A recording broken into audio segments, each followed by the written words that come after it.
Hola, buenas tardes a todos. El día de hoy vamos a hacerles una entrevista a la profesora Magalia Oviedo, egresada de la Universidad Antonio José Camacho y profesora ahora. Mi nombre es Lorena Zambrano y mi grupo está conformado por Viviana Angulo, Bilice Pérez, Rosa Torres, Karen Grueso. Le vamos a dar un espacio a la profesora para que se presente. Listo, muchísimas gracias a todas por estar aquí presentes y por la invitación. Mi nombre es Magalia Oviedo Medina, soy trabajadora social como ya lo dijeron, soy egresada de aquí de la Universidad Antonio José Camacho y llevo alrededor de 2 años de experiencia en el proceso de docencia como tal. Espero poder dar una respuesta a cada una de las preguntas que a continuación pues ustedes me van a realizar. Bueno, cuéntanos en qué campo laboral estás ejerciendo. Actualmente estoy en el campo laboral área docencia y investigación desde el trabajo social. ¿Cuáles son tus funciones en tu campo laboral? Bueno, son bastantes. Una de mis funciones es orientar clases de introducción a trabajo social a los del primer semestre y orientar también clases a los de segundo semestre con la asignatura Historia y Teorías Contemporáneas del Trabajo Social. Entonces, ¿qué se busca con los de primer semestre? Orientarlos, llevarlos por un proceso donde ellas y ellos identifiquen las potencialidades que tienen y también identifiquen si lo que eligieron es realmente lo que quisieron estudiar, y si no, entonces para que se repiensen. Entonces es como enseñar a que aprendan a pensar por sí solos y también decidan en ese primer semestre si sí eligieron realmente la carrera que les gusta y les apasiona, o hay que direccionar entonces el tema de elección de carrera por otro ámbito. Por otro lado, pues en la asignatura de Historia y Teorías del Trabajo Social lo que se busca es ya que los estudiantes tengan un primer contacto y se familiaricen con el tema del manejo de teorías del trabajo social, la historia del trabajo social, todo el proceso de avance que ha tenido por medio del momento más importante, que fue el proceso de la reconceptualización, donde el trabajo social pasa de profesión a disciplina, o sea, de una simple práctica que se realizaba sin sentido a una disciplina ya con un sustento y unas bases teóricas que permiten consolidarse como disciplina y trabajo social, que ya desde un poco más científico. ¿Listo? Entonces, en síntesis, pues es orientar a los estudiantes, aportar en esa formación académica y que ustedes identifiquen todas las habilidades y las potencialidades. En conclusión, pues ese es como el resultado, y que ustedes cumplan, los estudiantes cumplan con unas características, se cumplan unos objetivos, que esos objetivos den cuenta que sí son merecedores de pasar al segundo semestre. ¿Listo? cuéntanos cómo ha sido tu proceso de formación. Bueno, ahí sí entonces como que ya es algo muy personal y nos devolvemos. Mi proceso de formación en el pregrado fue muy bonito, pero también complejo. Es como que te subes al tren, pero a veces te bajas, pero sí o sí tienes que buscar las herramientas y subirse con la maleta llena, pero ¿de qué? Llena de conocimientos, de saberes, de cómo hacer diferentes procesos de intervención, cómo aportarle a las comunidades más vulnerables. Entonces fue un proceso complejo al inicio porque yo era muy nerviosa para hablar frente al público, temblaba, pues más que todo las manos, a veces tartamudeaba. Entonces al inicio fue muy complejo por ese tema, porque tenía pánico escénico, no mucho, pero sí se me notaba. Entonces allí es donde digo que fue complejo, porque desde una autonomía y desde una decisión muy propia me tocó comenzar a trabajar en ese tema, porque ya sentía que era una debilidad que tenía. Poco a poco esa debilidad la fui convirtiendo en una fortaleza, pero no de la noche a la mañana. porque leía, porque si no entendía algo comenzaba a leerlo nuevamente, a sacar ejemplos, a cuestionarme a mí misma hasta que por fin ya entendía, y cuando salía al público pues ya era, brindaba ese mensaje o exponía el tema que estaba allí presentando a los espectadores de manera más segura y más natural.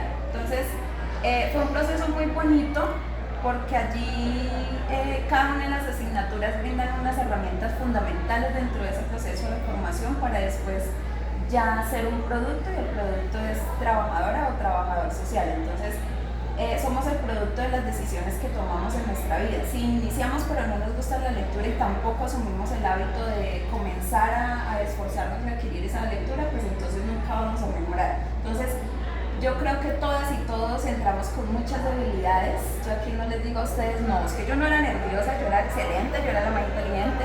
No, también tuve unas debilidades, tuve nervios, temblaba y de todo, pero pues poco a poco fui fortaleciendo todo ese proceso, hasta que ya llegué a prácticas mucho más segura, y fue donde identifiqué que me gustaba enseñar, me gustaba que me escucharan y me gustaba compartir y me gustaba transformar a quien no solo a una persona que me buscara de manera individual, sino en grupo. Cómo en grupo se pueden trabajar las necesidades y los problemas de manera más profunda.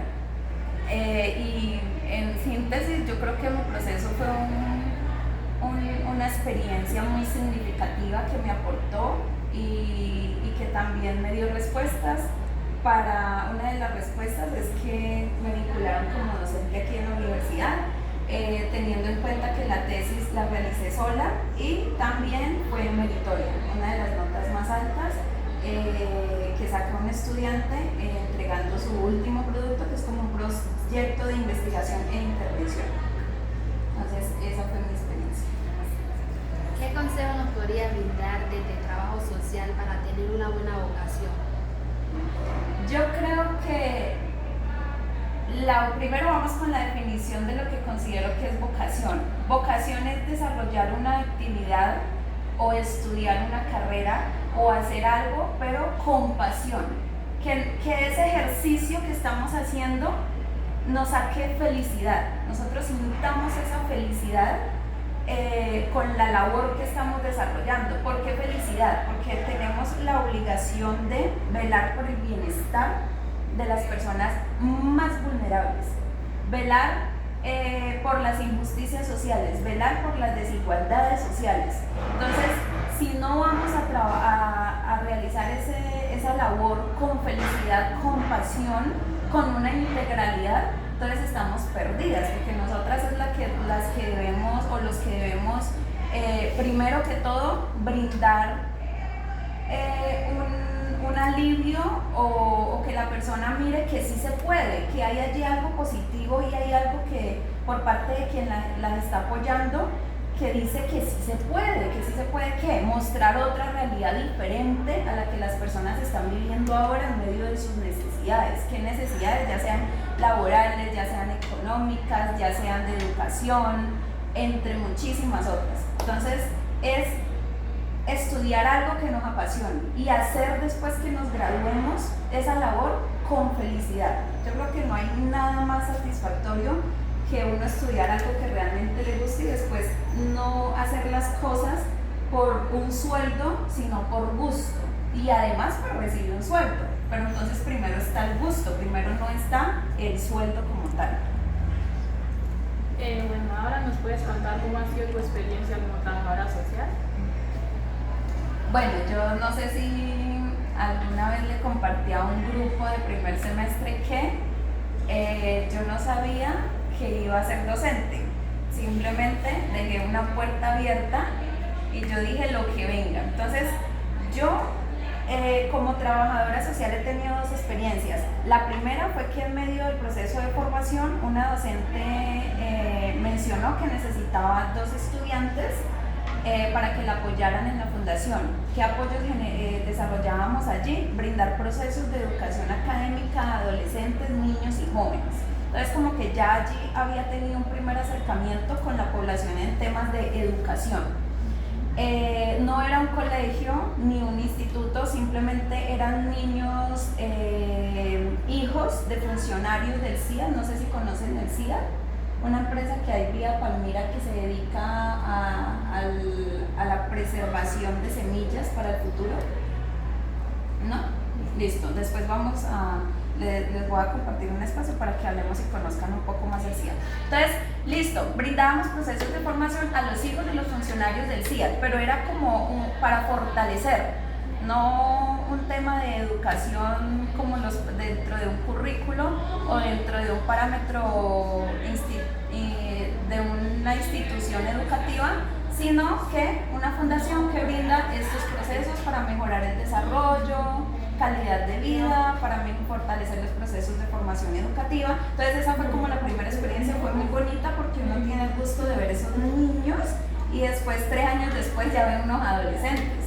Entonces, y ve el avance que han tenido en medio de esos procesos, esos talleres, porque son talleres los que se brindan, donde se fortalecen diferentes aspectos. Luego ya me gradué, duré 1 año sin trabajo, ya estaba asustada cuando ya me llamaron de aquí de la universidad y yo como que wow, o sea, pensé que era mentira, que me estaban engañando. Entonces el ejercicio como trabajadora social aquí en una universidad es sumamente maravilloso porque también es seguir en esa línea de enseñar a aprender a pensar por sí solas, enseñar a las estudiantes a que tomen sus propias decisiones, a que nadie decide por cada uno y cada uno de ustedes, sino que ustedes son los responsables de su vida, son los responsables de las decisiones que han tomado y así mismo entonces son los responsables de lo que les pueda pasar. No todas las veces, ¿no? Porque a veces no son ustedes las responsables, sino que es otra persona que entra allí como a realizar procesos que fracturan. Y la experiencia ha sido muy significativa, ver el avance, ver muchos estudiantes que ingresan al primer semestre y aún en segundo semestre y tienen tantas falencias, tantas dificultades, pero luego ya uno se los encuentra en el proceso de prácticas y allí ya se identifica la diferencia, el avance y que todo ese esfuerzo, todos esos consejos como que valieron la pena. Entonces es muy bonito también por ese lado mirar ese tipo de decisiones que ellos han tomado y esas mejorías. Y por otro lado, que ustedes sientan que lo que están estudiando es una carrera muy bonita y que hay que ponerle corazón, hay que ponerle alma, porque nosotros tenemos una responsabilidad cuando se gradúen, y es que hay una responsabilidad con la sociedad, hay una responsabilidad con los niños, con las niñas, con las adolescentes, con los jóvenes, con los adultos mayores, con los colectivos que existen. Entonces, todo hay que hacerlo con pasión porque nosotros somos un camino de esperanza para esas personas. Los orientamos para que ellos mismos miren que hay otras realidades. Bueno, profe, te damos las gracias por haber sacado un pequeño espacio de tu tiempo y también por habernos dado la respuesta que necesitamos escuchar, que también nos va a servir mucho para hablar de nuestras vidas, pues mientras que estamos estudiando aquí. Muchas gracias. Muchas gracias, profesora. Bien. Vale.